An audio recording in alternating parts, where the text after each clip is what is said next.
Quelles sont les astuces pour aller au restaurant et continuer à perdre du poids? Salut mesdames, en recherche de perte de poids ou déjà en perte de poids. Aujourd'hui, on va parler d'un sujet qui vous fait déjà trembler et suer. J'en ai l'expérience. Beaucoup de personnes que je suis en coaching me demandent, mais quand je vais manger à l'extérieur, qu'est-ce que je fais?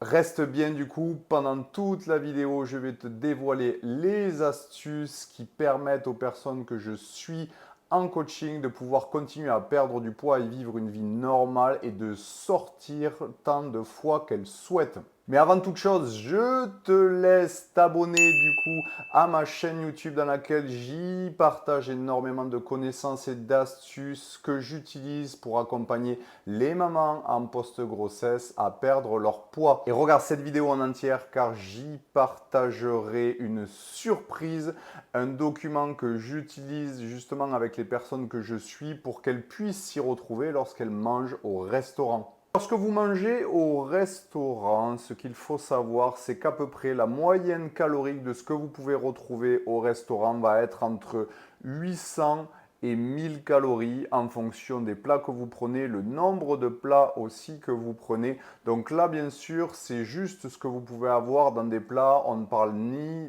d'aliments qui se rajoutent comme du pain par exemple ou du fromage que vous pouvez saupoudrer en plus ou ne serait-ce que l'alcool ou les boissons sucrées que vous buvez à côté. Là, on parle vraiment d'un plat lorsque vous avez un plat. Donc, si vous prenez un entrée plat ou un plat dessert, vous serez aux alentours de 900 calories, 1000 calories pour des restaurants où ça va être en plus grosse quantité.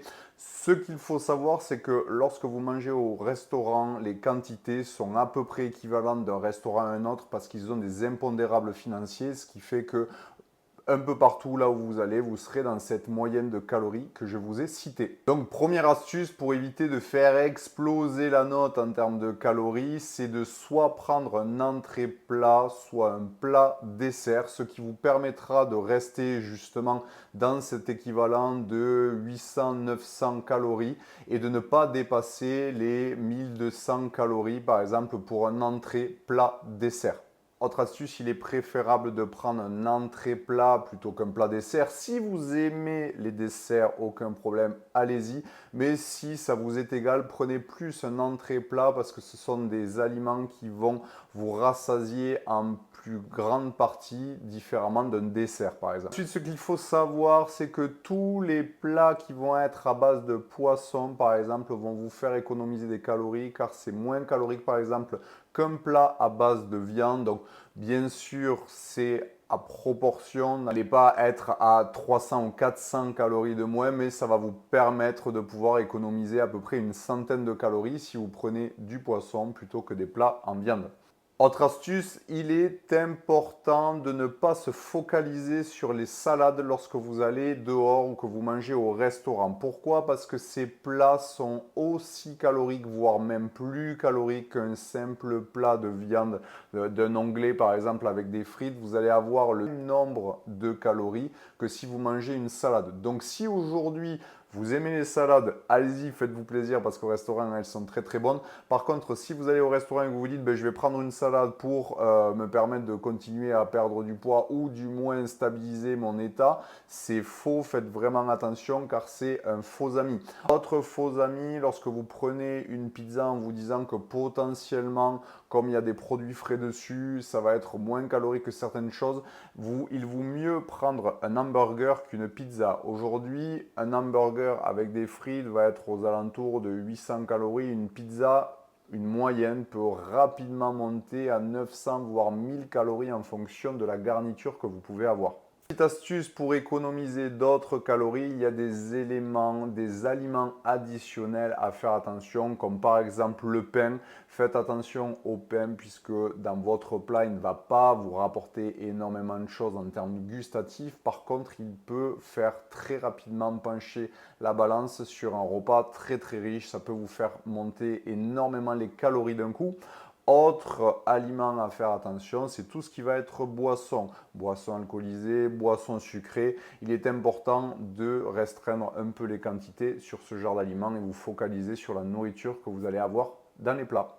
Autre astuce aussi, car je vois très souvent l'erreur, il y a des jours, le week-end par exemple, vous allez au restaurant, vous allez faire des sorties, vous allez manger plus, du coup vous allez manger plus en calories.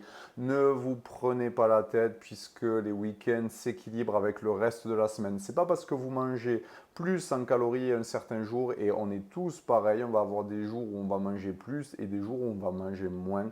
Il est donc important de ne pas se prendre la tête puisque c'est un équilibre qui va se faire entre les différents jours de votre semaine.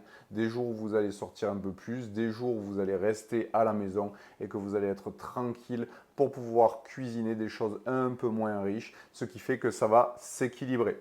Pour finir, sans plus attendre du coup la surprise de ma vidéo, en bas de la description de la vidéo, je te partage un document exclusif que j'utilise où tu as le rapport calorique de la plupart des plats que tu pourrais retrouver au restaurant. Donc ça te permettra, lorsque tu sors au restaurant, de voir certains plats qui sont plus riches que d'autres. Enlever aussi certaines fausses croyances, comme par exemple, il vaut mieux des fois manger de la raclette au restaurant plutôt que de la salade. Oui, tu as bien entendu, tu as tout dans ce document et tu vas voir que tu vas apprendre énormément de choses.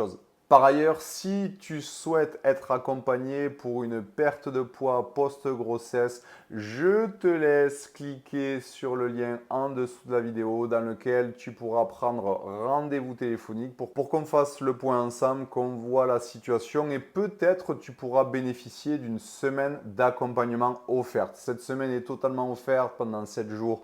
On travaille ensemble. Tu perds du poids, ça te convient, on continue. Ça ne te convient pas, on s'arrête là. Il n'y a ni de prépaiement ni de paiement demandé. C'est vraiment tout bénef. Donc aujourd'hui, si tu es en recherche de perte de poids post-grossesse et que tu veux entamer une perte de poids sans te priver et sans régime, je te laisse du coup prendre un rendez-vous, un appel dans lequel on fera le point ensemble.